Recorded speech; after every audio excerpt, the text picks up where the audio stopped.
नमस्कार। आज या ठिकाणी विश्व हिंदू परिषद, बजरंग दल आणि हिंदू जनजागृती समितीच्या वतीने माननीय जिल्हाधिकाऱ्यांना एक निवेदन देण्यात आलेलं आहे।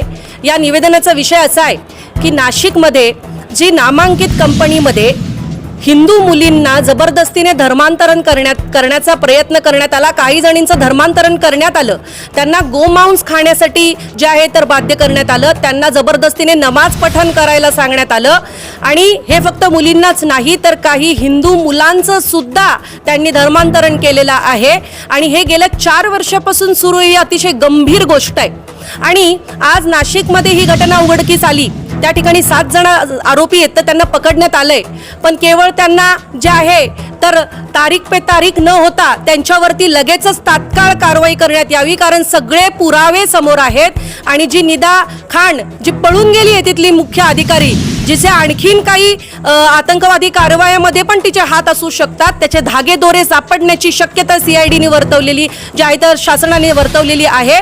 तर असे अजून कोण कोण अधिकारी आहेत जे हिंदू मुली आणि महिलांना जे नोकरीचा आमिष दाखवून त्यांना जे आहे तर धर्मांतरण करण्यासाठी बाध्य करतायत। तर हा सरळ सरळ कॉर्पोरेट जिहाद आहे, धार्मिक दहशत पसरवण्याचा हा जिहाद यांचं काम आहे, हे प्रशासनाने लक्षात घ्यावं।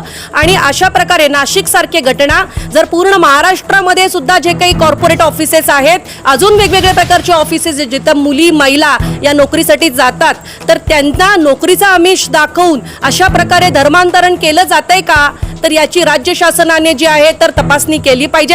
आणि असं जर लक्षात आलं तर अशा नराधमांना कठोर शिक्षा केली पाहिजे।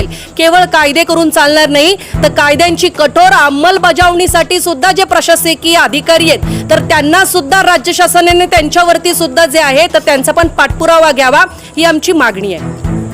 आणि हिंदू संघटनेच्या वतीने आपण लव जिहाद आणि नाशिक प्रकरणातील धर्मांतराच्या विषयी आंदोलन केले, काय सांगता?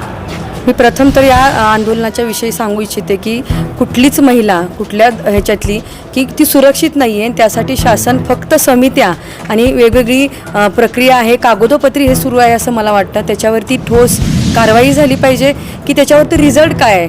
तर नवीन नवीन जर प्रकरणं येत आहेत समोर तर निश्चितच हे फक्त कागदावरती आहे, कायद्यामध्ये आहे, निश्चित त्याचा काहीही पुढे इम्प्लिमेशन होत नाही आणि त्याचं इम्प्लिमेशन होणं हे गरजेचं आहे।